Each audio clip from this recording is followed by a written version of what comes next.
Hey guys, and welcome back to Mad About Skin. If you're new to our channel, welcome. Here at Mad About Skin, we're passionate about helping you to get the most out of your skincare. So if you haven't already, now's a fantastic time to click that link below, subscribe to the channel, ring that notification bell, and you won't miss out on any of our amazing future content. Now, today's video was recommended and requested by one of our subscribers on our last live stream, who said, can you please demystify some of the science around vitamins in skincare? Which ones do we need in our skincare, and which ones are optional extras that we don't need to invest money in? So this is going to be a quick, short, sharp rundown of vitamins in skincare, the ones you need, the ones that are optional, the ones, what benefit you're going to get from using each one, so you can choose the vitamin which is going to deliver the results that you want for your skin. So stay tuned if you think that is of interest to you. Now, we don't want this video to go on for too long, so I'm going to get straight in with starting at vitamin A.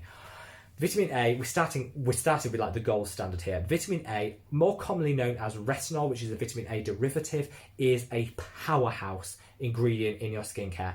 Retinol is the only clinically proven ingredient which will reverse the signs of photoaging in the skin. We're not talking about preventing it, delaying it. We're talking about reversing the damage that's already been done. Retinol will increase the rate of cellular turnover, bringing that fresh, gorgeous, glowing skin to the fore. It will help support the production of collagen. Collagen gives us that elastic sort of bouncy skin that we all associate with youth and vitality, so absolutely essential if we want to have that youthful glowing skin, and it's just an all-round amazing ingredient. You need to use your retinols in the evening because vitamin A is degraded when it comes into contact with sunlight, so you need to use this when you're not going to be exposing the product to sunlight. Evening is best. It will increase the instances of photosensitivity, so make sure you're using a really good SPF of 30 or above in the morning, but it's a beautiful product. Everybody needs retinol in their life. If anybody says, I don't feel I can use retinol, I'm too sensitive, check out a video I did, linked up there, on sort of 101 on retinols. There's some fantastic recommendations for people with sensitive skin that want to use a vitamin A derivative but don't know which products for them. Check it out, use the right retinol, and you will never look back. The only instances where I wouldn't recommend a retinol is if you're pregnant or breastfeeding, because there are contraindications and it can do, vitamin A isn't recommended or good for unborn babies. So if you're thinking of getting pregnant, are pregnant, or you're breastfeeding, stay away from vitamin A. But for everybody else, this is a game-changing ingredient, one that you have to look out for in your skincare. We are off to a flying start. Now, segueing from A through to B. Vitamin B, and they come in all different, B1 through 5, 6 onwards.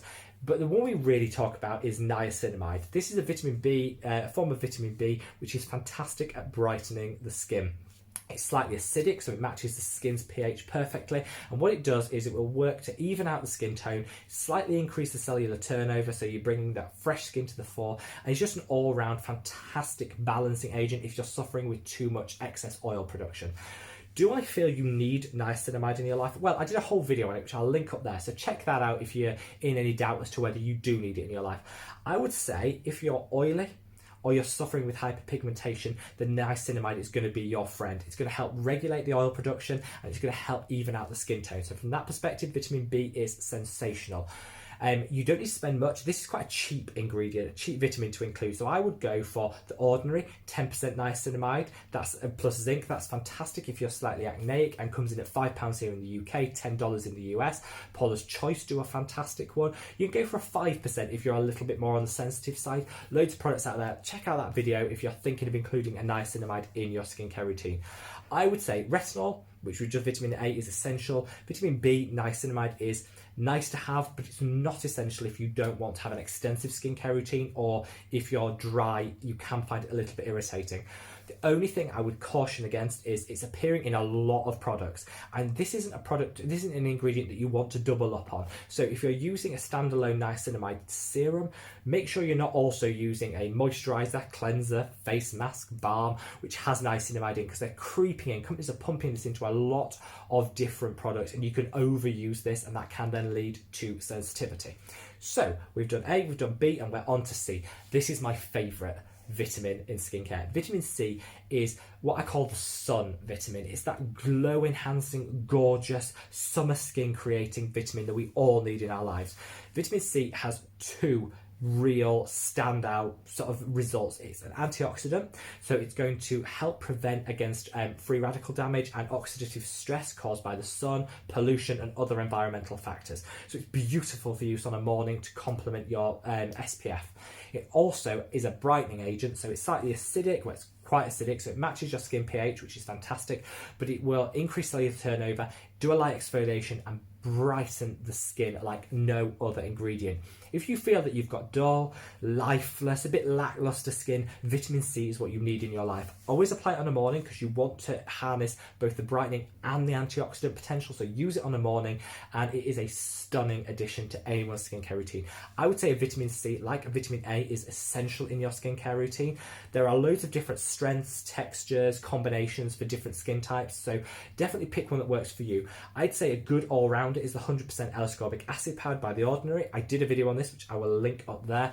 This is a powder formulation. Vitamin C degrades quite quickly when it comes into contact with oxygen or with water. It's not a particularly stable molecule, so you need to reduce the amount of water in the product and make sure it's not exposed to excessive sunlight for oxidation. So having it in a powder form just means you're getting that punch, that full strength vitamin C without it degrading and oxidizing. You mix it with your moisturizer. If you put a thick paste, you can use it as a mask. If you use it a little bit weaker, it's more of a daily treatment. You control the strength because the more you water it down, the weaker the concentration, and L-ascorbic acid is the gold standard vitamin C. It's its purest form. It's one that's going to deliver the fastest and best results. Love that product. Check it out if you haven't already. If you're looking for a premix, so you're not doing the faffing with the powders and the mess, I would go for the Inkey List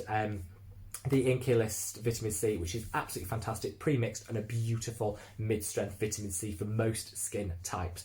We are cooking on gas. We have done C and we're on to vitamin D.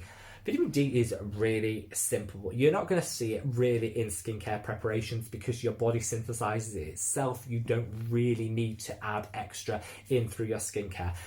It is synthesized by the body through the exposure to sunlight. So this is when I say put some SPF on every single day, but don't hide indoors. Don't be scared of the sun. Your body needs natural sunlight to synthesize vitamin D, which is going to support with all the functions of the skin. It's absolutely essential for bone development, but also for the function of the skin. Go out and enjoy the sun. Just make sure you're protecting the skin with a factor 30 or above. The SPFs don't block out every single ray, so you're still being able to get the benefits of vitamin D synthesis without the risk of sun damage. So put your SPF on and go out and enjoy the sun. The general rule is scientists believe you need 15 to 20 minutes of sun exposure a day to get the vitamin D levels that you need for daily support of the body and the body's functions. So use that as your guide, but enjoy the sun, don't hide away from it, but you don't need this in your skincare preparations. Now, vitamin E works very similar to vitamin C. It is an antioxidant, but it's also a fantastic hydrator. So whereas the vitamin C will brighten and acts as an antioxidant, vitamin E is an antioxidant and a moisturizer. Vitamin E oil, which is readily available and shouldn't cost that much money. Look cold pressed if you can, because that's going to have kept some of the structures of the oils intact and is just going to have better results for you. Is fantastic as a moisturizing agent. People swear just using vitamin E is enough to moisturize the body, and I would agree. It can be comedogenic, so be very careful if you're oily or breakout prone, but if you're dry, vitamin E is fantastic. If you're oily, breakout prone, and you want to get the antioxidant benefits, have it already pre-mixed into your preparations. If you look on the back of most skincare, there'll be an element of vitamin E in there, which is great because you're getting the antioxidant, but it's formulated in a way that won't be comedogenic. Putting pure vitamin E oil can be quite heavy and occlusive, so it's really just the driest amongst us. Vitamin E, I love. Look out for it in the skincare, particularly if you're dry. I don't necessarily use it as a standalone product because I think I get the antioxidants I want through using my vitamin C, so I don't need a vitamin E as well. They're kind of either or with those two, but up to you. But look out for it, particularly if you're dry. It will be your friend. Now, they're the main skincare vitamins that you're going to come across. There are a few others. But people often say that things like, why does it stop at E? What about F? Well, things like vitamin S, they tend to be lipids, they tend to be hydrating fats. Very different. They're not a vitamin in what we see as that's going to deliver a result other than hydration. So, and they're often used in skincare preparations anyway. So I'm going to skip a lot and go straight to K. vitamin K is probably the unsung hero of the skincare vitamins.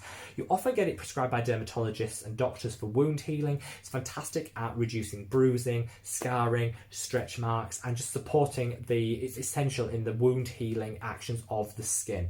So this is a beautiful product if you have any issues around scarring, maybe pitting, stretch marks. You need this in your life. You can just get vitamin K creams where the core component is vitamin K, so look out for that, available on Amazon and online, but it also comes into quite a few serums, so really do some research. I don't have any personal recommendations because it's not something I use and look out for in my skincare because I don't have those issues, but definitely look out for it. Do some research because vitamin K will be fantastic if you have stretch marks, scars, or spider veins. There's a significant volume of scientific study to say it works quite well on spider veins, so look out for that. Just make sure if you are super oily, you're choosing a vitamin K in a non-comedogenic formulation. If you are dry, you can get quite emollient creams which will help. So it's really up to you. Just make sure if you want to include it, you choose the right delivery method. That is it, guys.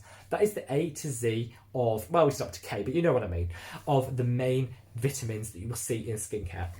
As an absolute essential, you need a vitamin A and a vitamin C. That's your retinol and your vitamin C are really the two, if you don't want to bother with any of the others, that you have to have in your skincare. Niacinamide, great as an addition, but not essential. Vitamin D, you don't need to worry about. Your body's got that covered. Your diet and the exposure to sunlight will cover that. Vitamin E is nice to have, particularly if you're dry skinned, but you'll get the antioxidants through your vitamin C anyway. And vitamin K is fantastic if you're suffering from spider veins, scarring, stretch marks, or just any wound healing that you want to speed up. Vitamin K is your friend. I hope, guys, I've demystified this and made it a little bit. I tried to run through it as quick as possible. I've done videos on a lot of these, so you can check those out. And hopefully this has just really debunked some of the myths and some of the science behind these, because at the end of the day, they're not complicated. These are ingredients that you want, active ingredients that you want in your skincare, because they are going to be the things that deliver those beautiful results that we all crave. Anyway, guys, if you like this video, give it a thumbs up. It really helps. Follow us on Instagram over at SkinMad. And until the next one, guys, I'll see you in the next video. Take care. Bye.